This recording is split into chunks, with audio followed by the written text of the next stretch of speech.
Viewers, வாங்க இன்றைக்கி வந்து பீஸ் புலாவும் எக் பெப்பர் மசாலாவும் செய்யலாம். வாங்க எங்கள் கிச்சனுக்கு வாங்க பாருங்கள். Thank you. Good morning. Hi viewers, good morning.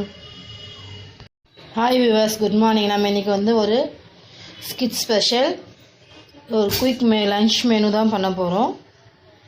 அதாவது peas pulao, peas and carrot வச்சு ஒரு புலாவ் பண்ண போகிறோம். இதுக்கு நான் ஆல்ரெடி எல்லாம் ரெடி பண்ணி வச்சுருக்கேன். பாருங்கள், இஞ்சி பூண்டு பேஸ்ட்டு, பாஸ்மதி ரைஸ் ஊற வச்சுருக்கேன். பாருங்கள், 2 பச்சை மிளகாய், இஞ்சி, புதினா, கொத்தமல்லி, கேரட்டு, பட்டாணி ரெடி பண்ணி வச்சுருக்கேன். இது ஒரு நல்ல சைடிஷ் வந்து ஒரு 5 முட்டை வச்சு பெப்பர் மசாலா பண்ண போகிறோம். பிரியாணி தேவையான மசாலா பார்த்திங்கன்னா உப்பும் பிரியாணி மசாலாவும். இப்போ எண்ணெய் நம்ம செய்ய ஆரம்பிச்சிடலாங்களா? ஸ்டவ் ஆன் பண்ணிவிட்டு குக்கரை வச்சுட்டு குக்கர் காஞ்ச உடனே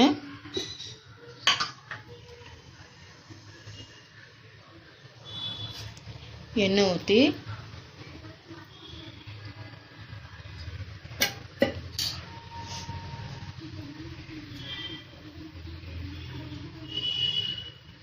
எண்ணெய் கொஞ்சம் காயட்டும்.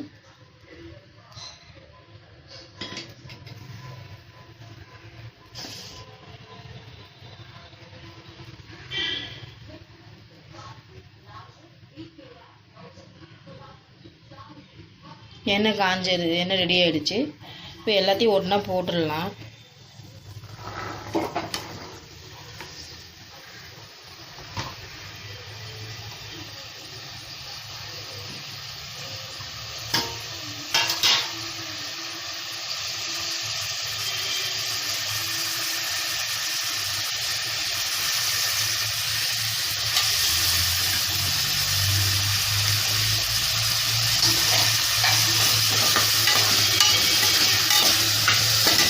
போட்டு வதக்கிக்கலாம்.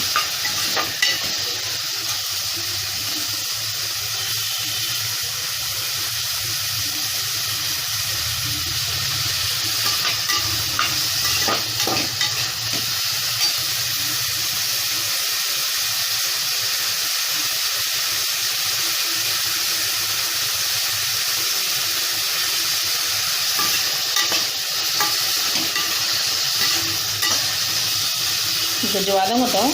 அதுக்குள்ள நம்ம எக் பெப்பர் மசாலாவுக்கு வேண்டியதெல்லாம் ரெடி பண்ணிக்கலாம். இப்போ பாருங்கள், வதங்கிடுச்சு.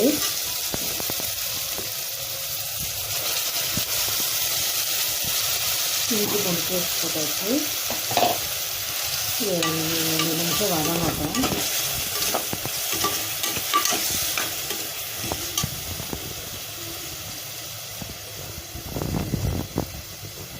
இப்போ வந்து பெப்பர் மசாலா ரெடி பண்ண கடாயை அடுப்பில் வச்சுட்டு ஸ்டவ் ஆன் பண்ணிடுங்க. காயட்டும். இஞ்சி பூண்டு பேஸ்ட் வந்து வதங்கி வாசம் வர ஆரம்பிச்சு. இப்போ இதுக்குரிய பிரியாணி மசாலாவும் பிரியாணி கொஞ்சம் போட்டு ஆட் பண்ணிக்கலாம்.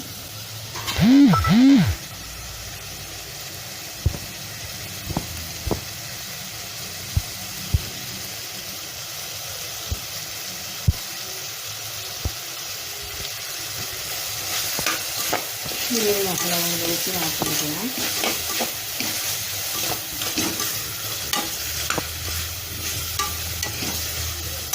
இப்போது நம்ம கழுவி வச்சுக்கிற ரைஸ் இதில் ஆட் பண்ணிக்கலாம்.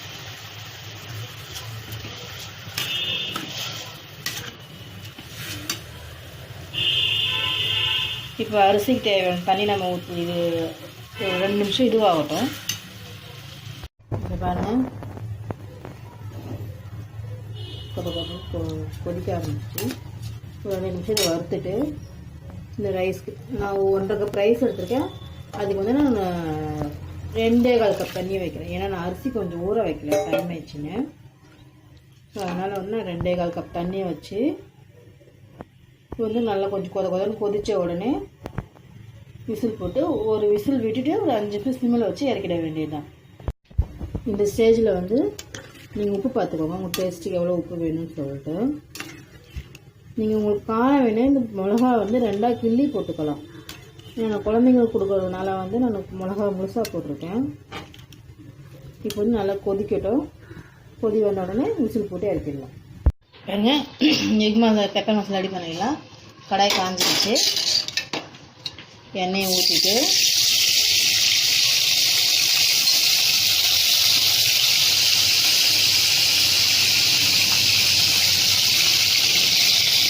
வெங்காயம், தக்காளி, கருவேப்பிலை எல்லாத்தையும் ஒன்றா போட்டு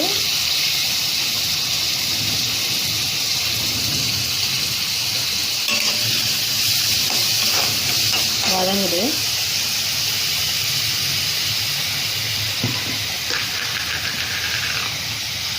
இந்த டிஷ்ஷுக்கு தேவையான உப்பு வந்து பாதி ஆட் பண்ணிக்கணும். ஏன்னா வெங்காயம் தக்காளி வந்து சீக்கிரமாக வதங்கிடும்.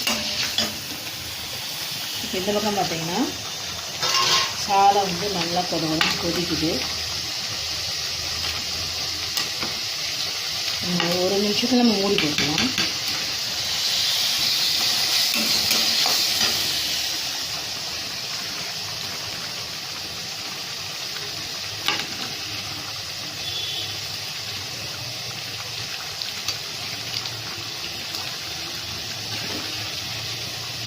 இந்த ஸ்டேஜில் கொத்தமல்லி போட்டு ஒரு விசில் வச்சு எடுத்துக்கலாம். இந்த பக்கம் வந்து வெங்காயம் தக்காளி வதங்குது.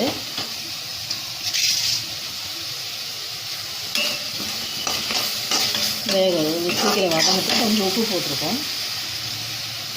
அதாவது இந்த டிஷ்ஷுக்கு தேவையான உப்பு நம்ம பால் சேர்த்துருக்கோம்.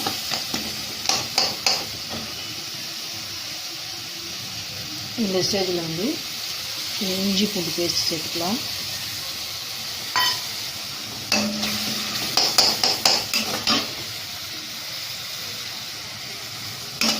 கொதிக்குது, கொஞ்சம் வதங்கட்டும். இப்போ பாருங்கள், இஞ்சி பூண்டு வெங்காயம் நல்லா வதங்கிருச்சு. இந்த ஸ்டேஜில் வந்து ஒரு 1/2 spoon garam masala, 1/4 spoon red chilli powder add பண்ணிக்கலாம். பெப்பர் வந்து கடைசியாக தான் ஆட் பண்ணணும், இல்லை டிஷ்ஷு வந்து கொஞ்சம் கசக்கரமாக இருக்கும். பெப்பர் வந்து ஃபஸ்ட்டே போட்டோன்னா கொஞ்சம் கசக்கரமாக இருக்கும். கடைசியில் ஆட் பண்ணணும். இது கொஞ்சம் வதங்கட்டும். இப்போ இந்த டிஷ்ஷுக்கு தேவையான உப்பு ஆல்ரெடி நம்ம பாதி போட்டிருக்கோம், பார்த்து போட்டுக்கணும். இது வதங்கட்டும். மசாலா நல்லா வதங்கிருச்சு. இப்போ கொஞ்சம் தண்ணி ஊற்றி வேக விடலாம்.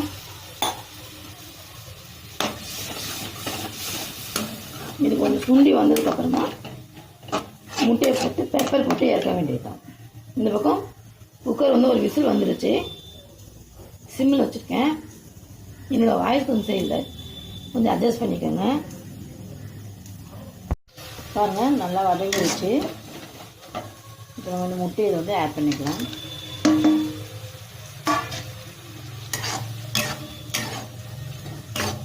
முட்டையை ஆட் பண்ணிவிட்டு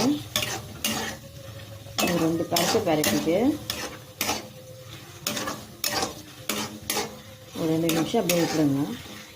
அந்த முட்டை வந்து அதில் வந்து அந்த மேகர்னு இது ஆகணும், அந்த மசாலாலாம் அதில் ஆறணும். அதை அப்படியே விட்டுட்டு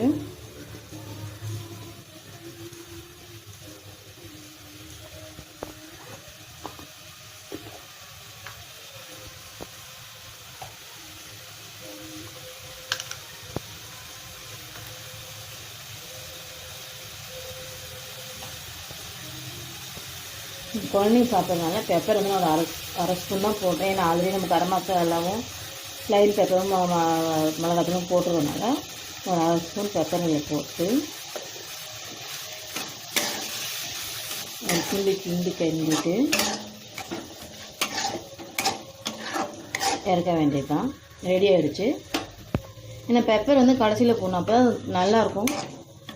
அது ரெண்டாவது வந்து உடனே ஆரம்பத்துலேயே போட்டால் கசக்கும்னு சொல்லுவாங்க. அதனால கடைசியில் வந்து இறக்குற ஸ்டேஜில் அது போட்டு இது பண்ணணும். பிரியாணி 5 நிமிஷம் எடுத்து ஸ்டவ் ஆஃப் பண்ணிட்டேன். விசில் வந்தோடனே இறக்கிட்டு பார்க்கலாம். இப்போ 5 நிமிஷத்துக்கு மேலே ஆகிடுச்சு. ஸ்டவ் ஆஃப் பண்ணி விசில் எடுத்துட்டு பாருங்கள், ரைஸ் இப்படி ஒத்த ஒத்தையாக வந்திருக்கு பார்த்தீங்களா? பாருங்கள்,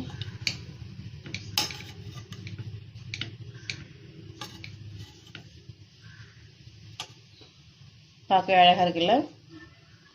பாருங்கள், சுவையான பீஸ் புலாவும் பெப்பர் எக் மசாலாவும் ரெடி ஆகிடுச்சு. உங்களுக்கு பிடிச்சிருந்தா லைக் பண்ணுங்கள், ஷேர் பண்ணுங்கள், கமெண்ட் பண்ணுங்கள். Thank you.